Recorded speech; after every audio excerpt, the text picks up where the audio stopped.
Bonjour, bienvenue sur Riders Corner. Aujourd'hui, on va parler de roulage en conditions hivernales. On le sait, ce n'est pas la meilleure période pour l'utilisateur de deux roues, mais en s'équipant correctement le pilote et la machine, eh bien, on peut traverser cette période sans trop de difficultés.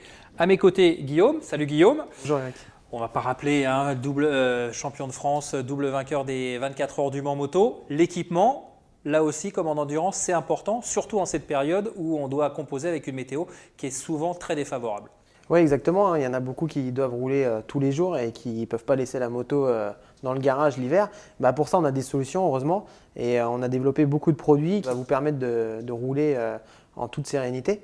Déjà, tout d'abord, la première chose pour moi qui est indispensable, c'est d'équiper sa moto de manchons, comme on peut voir ici.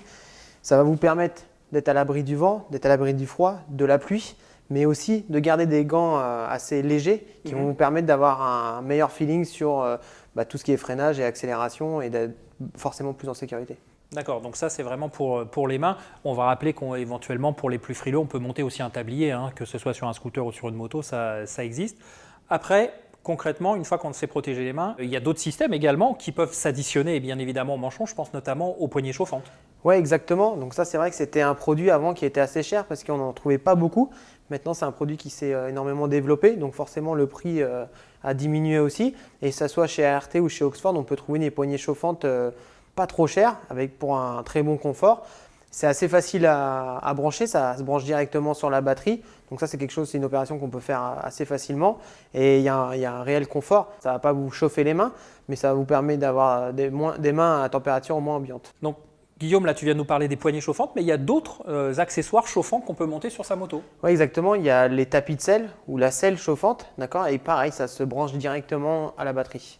Donc ça, c'est vraiment ce qui se monte sur la moto. Maintenant, moi, si je veux, je peux aussi opter pour un système de gants chauffants. Oui, exactement. Il y a des gants chauffants qui sont avec des systèmes d'accu, d'accord. Donc c'est Capit qui fait ça.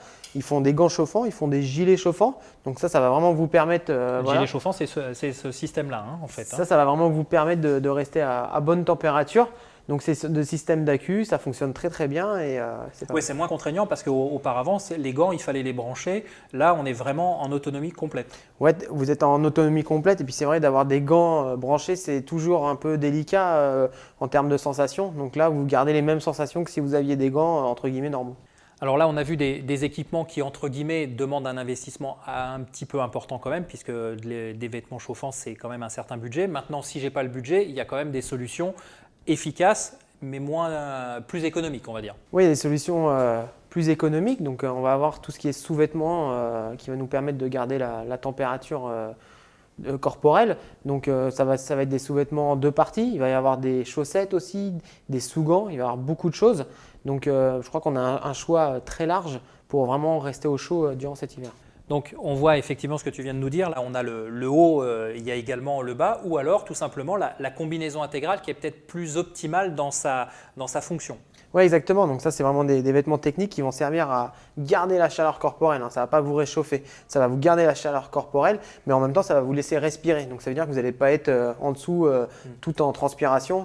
Donc voilà, c'est vraiment idéal sous des vestes techniques. Alors là, on vient de voir le côté sous-vêtements techniques, mais il existe aussi des produits comme des vestes et des surpantalons qui permettent également de lutter contre les températures assez basses. Oui, exactement. Là, on voit vraiment que c'est vraiment de la veste très technique qui est vraiment imperméable et aussi qui va être isolante, donc qui va empêcher le froid de rentrer, mais qui va nous laisser respirer. Alors, on a vu qu'on pouvait se protéger correctement, mais il y a des fois des petites zones qu'on oublie. Par exemple, là, c'est des petits courants d'air qui arrivent bien dans le cou. Là. Comment on lutte contre ça? Tout simplement, encore une fois, chez Oxford, on va trouver la solution, que ce soit avec le tour de cou, le cache-nez ou la cagoule. Là, vous allez vraiment être protégé. Ok, on s'est protégé pour le coup, mais il y a une autre zone qui est très sensible. Elle se situe en bas, c'est-à-dire les pieds. Là. Comment on fait pour lutter contre le froid? La meilleure solution pour moi, c'est d'utiliser des bottes, des bottes de type touring qui sont équipées de membranes techniques. Comme celle-ci, quoi. Exactement. Après, il y a aussi en plus encore des semelles chauffantes. Ça, mais c'est vraiment si vous êtes très frileux. Alors, on a vu le froid, donc on a compris qu'on pouvait trouver de quoi lutter efficacement. Maintenant, la météo en hiver, ce n'est pas que le froid, c'est aussi la pluie. Quelles sont les solutions pour rester au sec? Tout bon motard doit avoir une combinaison de pluie à portée de main, que ce soit sur sa moto ou dans son sac à dos. Là, on a par exemple une combinaison intégrale qui va s'enfiler d'un seul bloc, qui va vous permettre d'être bien protégé de la pluie et de garder vos vêtements en dessous. Donc ça, c'est une première chose. Et après, on va aussi avoir les combinaisons qui sont en 2 parties. Donc la veste qui va vous recouvrir tout ce qui est haut du corps et après le pantalon à enfiler. Voilà, donc ça c'est la surveste on va dire, avec le pantalon qui vient également en supplément. C'est une question de praticité, d'efficacité. Est-ce qu'on doit conseiller un type plus qu'un autre? Pour moi, le principal c'est d'être au sec, donc les deux sont très bien. Alors comme pour le froid, Guillaume, il faut aussi lutter aux extrémités contre la pluie et les projections. Donc sur bottes et sur gants, ça existe aussi. Exactement comme ce qu'on vient de voir avec les combinaisons de pluie. Il existe la même chose pour les bottes. Donc des surbottes, vous gardez vos bottes évidemment et vous mettez ça par-dessus pour vous protéger vraiment quand il y a des grosses pluies. Et la même chose pour les mains, des surgants que vous mettez par-dessus vos gants homologués. Merci Guillaume pour tous ces renseignements et bien évidemment sachez qu'il existe également des accessoires pour la visibilité parce que rouler sous la pluie ou en hiver quand il y a de la buée, ce n'est pas toujours évident. Donc vous avez pour les casques les fameux écrans Pinlock qui viennent se clipser à l'intérieur de l'écran et si vous n'avez pas de ce système là, vous pouvez opter pour des sprays qui se pulvérisent à l'intérieur de l'écran. Voilà, ça c'est une question de bon sens et de praticité. Vous pouvez maintenant affronter l'hiver en toute sérénité. On se retrouve très vite sur Riders Corner.